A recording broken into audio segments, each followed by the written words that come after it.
శ్రీమతి నమః. ఈరోజు రామ్ ప్రసాద్ గారి పుట్టినరోజు అనమాట. రామ్ ప్రసాద్ గారు అంటే బ్రిటిష్ వాళ్ళ గుండెల్లో దడదళ్ళాడిపోతూ ఉండేది. రామ్ ప్రసాద్ అనే పేరు వింటే వాళ్ళు గుండెల్లో ఇనప సుత్తెని తీసుకుని కొట్టినంత భయపడిపోయేవారు అనమాట. ఆయన్ని ఎలా అయినా సరే పట్టుకోవాలని చెప్పి వాళ్ళు పన్నాగం పన్నుతారు. ఒకసారి ఆయన్ని పట్టుకుంటారు. పట్టుకున్న తర్వాత ఆయన్ని ఎన్నో విధాలుగా మభ్య పెడతారనమాట.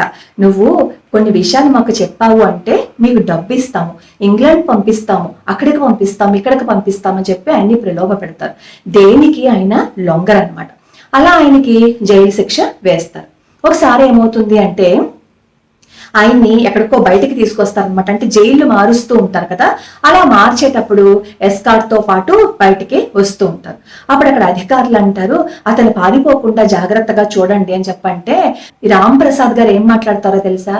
మీరేమీ అలా భయపడవలసిన అవసరం లేదు. నేను పిరికివాడిని కాదు, భారతీయ రక్తం నా శరీరంలో ప్రవహిస్తుంది. అయినా నేను పారిపోతే నాకు కాపలా కాస్తున్న ఆ కానిస్టేబుల్ ఎవరైతే ఉన్నారో అతన్ని మీరు బయటికి పంపించేస్తారు. తద్వారా అతని కుటుంబం బయట పడిపోతుంది. నా వల్ల ఇంకొక కుటుంబం రోడ్డును పడ్డం నాకు ఇష్టం లేదు.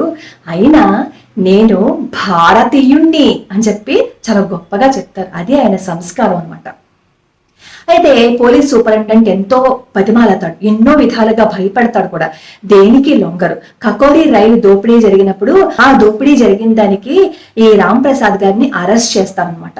మిగతా వాళ్ళ వివరాలు కూడా చెప్పమన్నప్పుడు ఆయన అసలు చెప్పడానికి ఇష్టపడరు, చెప్పరు కూడా. అప్పుడు ఏం చేస్తారు అంటే ఇంకా వాళ్ళకి అర్థం అయిపోయింది ఇతను ఏం చెప్పడు అని చెప్పి ఇతనికి ఏం చేస్తారంటే ఉరిశిక్ష వెయ్యాలని చెప్పి ఉరిశిక్షని అమలుపరుస్తారనమాట.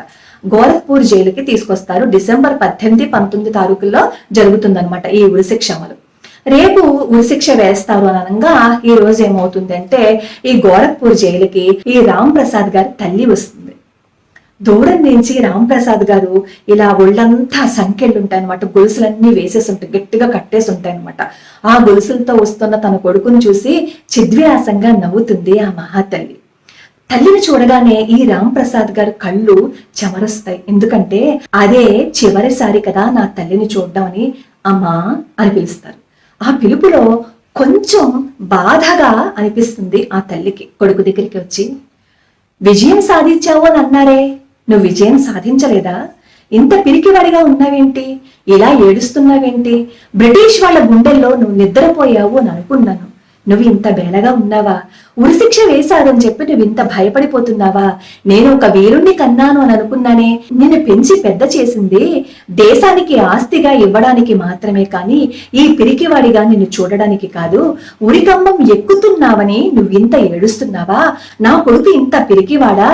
నా కొడుకు దేశం కోసం ప్రాణాలు ఇచ్చేశాడు అనే ఊహ ఉంది చూసావా? ఆ ఊహే నాకు ఎంతో ధైర్యాన్ని ఇచ్చింది. నువ్వు దేశం కోసం ప్రాణాలు అర్పిస్తున్నావు, నువ్వు బాధపడవలసిన అవసరం లేదు, నువ్వు భయపడకు అంటే అమ్మా నన్ను నువ్వు అర్థం చేసుకోలేకపోయావా అమ్మా? నువ్వు నన్ను పెంచావమ్మా.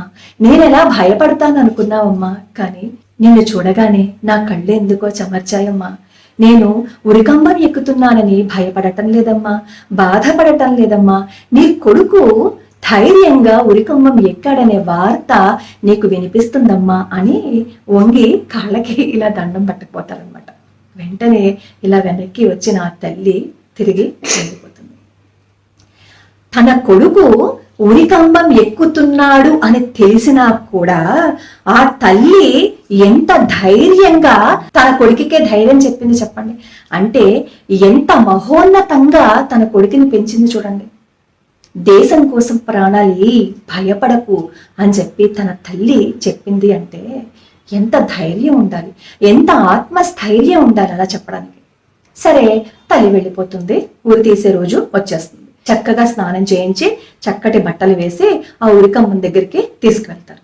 అతను ఒక్కొక్క అడుగు వేస్తూ భారత మాతాకి జై, వందే మాతరం అనుకుంటూ ఆయన ఉరికంబం దగ్గరికి వస్తుంటే అక్కడ ఉన్న అధికారులు గుండెలు తడతడలాడిపోతుంటాయి తెలుసా. సుత్తి తీసుకుని వాళ్ళ గుండెల మీద కొట్టేస్తున్నారా అన్నంత భయంతో వాళ్ళు బిక్క చచ్చిపోయి ఆశ్చర్యంగా నిలబడతారు. ఎందుకంటే ఆ ఉరికంబం దగ్గరికి వచ్చేటప్పుడు కూడా వందే మాతరం, భారత మాతాకి జై అంటూ ఆయన వస్తున్నాడు అంటే ఆయన ధైర్యానికి వాళ్ళ ఆశ్చర్యపోతారు. ఉరికంబానికి వస్తున్న ఆయన్ని చూసినప్పుడే వాళ్ళ గుండెలు దడదడలాడిపోయాయి. అంటే దేశం కోసం ఆయన ఎన్నో పనులు చేశారు. ఆ పనులు చేసినప్పుడు బ్రిటిష్ వాళ్ళకి గుండెల్లో ఏం పరిగెత్తుంటాయో ఒక్కసారి ఆలోచించి చూడండి. అంత ధైర్యం కావాలి అంటే చిన్నప్పటి నుంచి తల్లి అలా పెంచాలి. ఆయన ఆత్మకథలో ఏం రాసుకుంటారో తెలుసా? ఈ దేశం కోసం 1000 సార్లు మరణించడానికైనా నేను సిద్ధంగా ఉన్నాను, 1000 సార్లైనా జన్మిస్తాను, కానీ ప్రతి జన్మలోనూ దేశం కోసం మాత్రమే నేను త్యాగం చెయ్యాలి అని అనుకుంటున్నాను అన్నారు. అంటే ఎంత త్యాగ బుద్ధో చూడండి. చిన్నది ఏదైనా సరే అక్కడ అవకతవకలు జరిగితే ధైర్యంగా నిలబడి ప్రశ్నించే దమ్ము ఆయనకి ఉంది. అలా ప్రతి దాన్ని ప్రశ్నించారు కాబట్టే బ్రిటిష్ వాళ్ళు ఏం చేశారంటే ఏదో విధంగా ఆయన్ని మట్టు పెట్టాలని చెప్పి కుట్ర చేసి ఆయన్ని మట్టు పెట్టేశారు. మనం కూడా అదే పొరపాటు చేస్తున్నాం. మనలో ధైర్యాన్ని మనం కోల్పోతున్నాం. ఎదురుగుండా ఏదైనా ఒక తప్పు జరిగినప్పుడు ప్రశ్నించలేకపోతున్నాం. అలా ఎప్పుడైతే ప్రశ్నించామో, అలా ఎప్పుడైతే ప్రతి ఒక్కళ్ళు ఒక స్వాతంత్ర సమర యోధుడు అవుతారో, అప్పుడు మన మీద దండయాత్ర చేయటానికి ఇంకొకళ్ళు భయపడతారు. అలా మన జీవితం ఉండాలి. ఎవరో వస్తారు, ఏదో చేస్తారు, మనల్ని ఉద్ధరిస్తారు అని మనం ఎదురు చూడకుండా మనకి మనమే ఒక రామ్ ప్రసాద్ లాగా, ఒక భగత్ సింగ్ లాగా, అలా ఎంతో మంది దేశం కోసం ప్రాణాలు అర్పించిన యోధులు ఎవరైతే ఉన్నారో వాళ్ళల్లా మారిపోయాము అని అనుకోండి, మన దేశం మీదకి చూడడానికి ఎవరికైనా దమ్ము ఉంటుందా చెప్పండి? ఇలా మన దేవాలయాలని ఆక్రమించేసుకుని వాళ్ళ ప్రార్థనా స్థలాలుగా మార్చుకునే అవకాశం ఉంటుందా చెప్పండి? అప్పుడు ఎవరైనా సరే మన ధర్మం నుంచి బయటికి వెళ్ళిపోతారా చెప్పండి? మనం మన పిల్లలకి ఇటువంటి స్వతంత్ర సమర యోధుల కథలు చెప్పినట్లయితే అప్పుడు నిజమైన భారతీయులుగా పిల్లలు తయారవుతారు. ప్రతి తల్లి చేయవలసిన పని ఏంటో తెలుసా? దేశం కోసం ప్రాణాలు అర్పించిన ఎంతో మంది యోధులు ఉన్నారు. ఆ యోధుల గురించి చెబితే ప్రతి ఒక్కడు ఒక స్వతంత్ర సమర యోధుడు అవుతాడు అనటంలో సందేహమే లేదు. లోకా సమస్తా సుఖినో భవంతు, సర్వే జనా సుఖినో భవంతు.